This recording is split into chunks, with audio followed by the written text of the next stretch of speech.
Esta semana, eu recebi em nosso estúdio o rabino da CIP, Michel Schlesinger, que falou sobre a sua viagem de 3 meses a Nova York para se atualizar e se reciclar dentro do seu ano sabático. Confira! Tudo bem, Rabino Michel? Tudo ótimo, graças a Deus, Jairo. Rabino, eu queria que você me contasse um pouco dessa viagem de 3 meses, mas explicasse antes esse conceito de sabático no judaísmo, o que isso representa. Bom, a Torá nos convida uma vez por semana a parar nossas atividades, dedicar um dia ao pensamento, à reflexão, a ficar mais perto da família, dos amigos, da comunidade. Essa é a ideia conhecida do Shabat. Certo. Mas a Torá vai além disso e nos diz que a cada 7 anos também a terra precisa descansar. Em hebraico esse princípio se chama Shnat Shemitah, que é o ano em que a terra não deve ser trabalhada. E aí então, inspirados nesse conceito, nessa ideia de que nós devemos de tempo em tempo dedicar um ano ao descanso, foi criada a noção do sabático, do ano sabático. Esse ano sabático é muito conhecido em Israel, nos Estados Unidos. Aqui no Brasil ele é menos conhecido.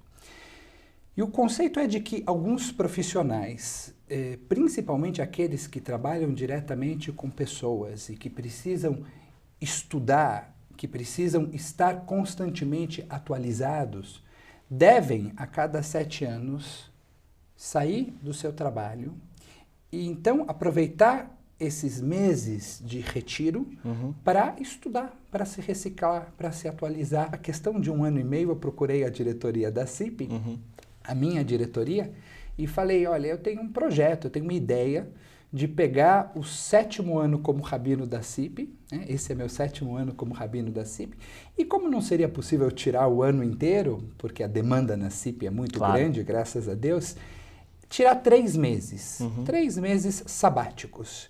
E foi isso que aconteceu. Qual foi a reciclagem e os aprendizados que você teve? A minha escolha foi ir para Nova York, porque o meu estudo rabínico aconteceu em Jerusalém. Certo. Então, toda a minha formação de 4 anos estudando para me formar rabino foi em Israel. E por isso eu conheço bastante do que acontece em Israel, sobretudo dentro das correntes não ortodoxas do judaísmo.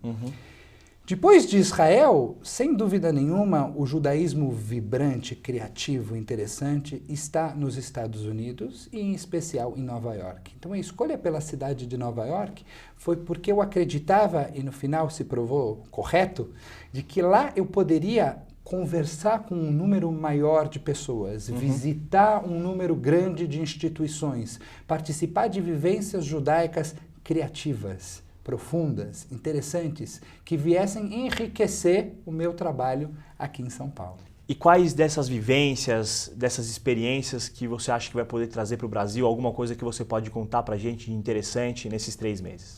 Desses 3 meses que eu passei em Nova York, 5 semanas eu me dediquei para uma reciclagem de Talmud.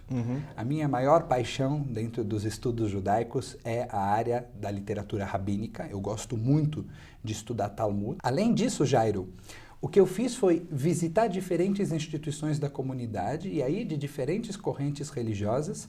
Visitei instituições ortodoxas, instituições conservadoras, instituições reformistas.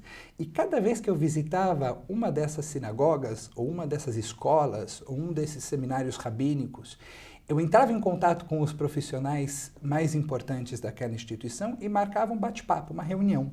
E levava um questionário para perguntar como eles lidam com aqueles mesmos desafios que nós precisamos lidar aqui em São Paulo. Então, por exemplo, visitei uma sinagoga de 2.000 famílias, uma sinagoga grande, e bati um papo com o rabino para entender como eles fazem, por exemplo, para se manter em contato próximo com cada uma dessas famílias. Como fazer com que essas famílias se sintam bem conectadas à comunidade. Como trabalham, por exemplo, para arrecadar fundos para todas essas instituições.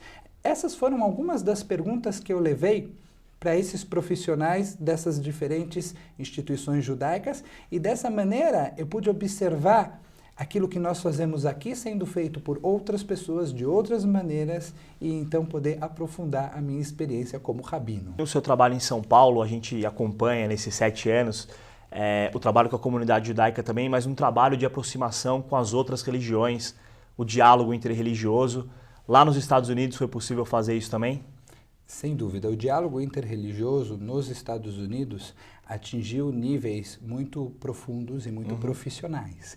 Então eu aproveitei também essa oportunidade para conversar com pessoas importantes na comunidade judaica que dedicam a sua vida e a sua carreira ao diálogo interreligioso. Aqueles que têm uma propensão ao diálogo devem se aproximar, né? Muçulmanos, cristãos, judeus, todos que se sentem liberais, todos que se sentem abertos a conversar com o próximo, precisam se reunir, precisam unir forças para que então nós possamos preencher esse vácuo que existe com mensagens positivas, com mensagens boas, com mensagens de paz. Mas eu queria que o senhor falasse um pouco quais são os próximos passos do Rabino Michel agora, voltando desses 3 meses sabáticos, e deixasse para o público também a principal mensagem que o senhor leva desse momento que o senhor passou nos Estados Unidos. Eu sinto que eu volto com energia redobrada e eu estou aproveitando essa boa energia para dentro da CIP conversar com cada um dos diferentes departamentos e contar para eles o que eu vi. Então, contar, por exemplo, para o Departamento Social da CIP o que eu vi que está sendo feito nos Estados Unidos nessa área. E para o Departamento de Juventude a mesma coisa, para o Departamento de Ensino a mesma coisa. Então, trazer essas experiências para a congregação israelita paulista e aí fazer um filtro junto com os profissionais da CIP para saber o que de tudo isso serve para nós. Fazer uma adaptação, porque nem sempre você pode copiar o modelo exatamente da mesma maneira. E aí, a partir daí, no momento em que tivermos um consenso entre nós e os profissionais da instituição, poder aplicar todas essas novidades criativas, profundas, que eu vi em Nova York, também na CIP, e enriquecer, então, o judaísmo que a gente já pratica há mais de 75 anos. E agora começar a me preparar para o próximo sabático, daqui 7 anos, se Deus quiser. Tá certo, Rabino, muito obrigado pela entrevista. Obrigado pelo convite, obrigado pelo carinho e aos telespectadores do Shalom Brasil. Para mais informações sobre como foi o dia a dia da viagem do Rabino Michel, entre no blog www.cip.org.br/blog do Rabino Michel.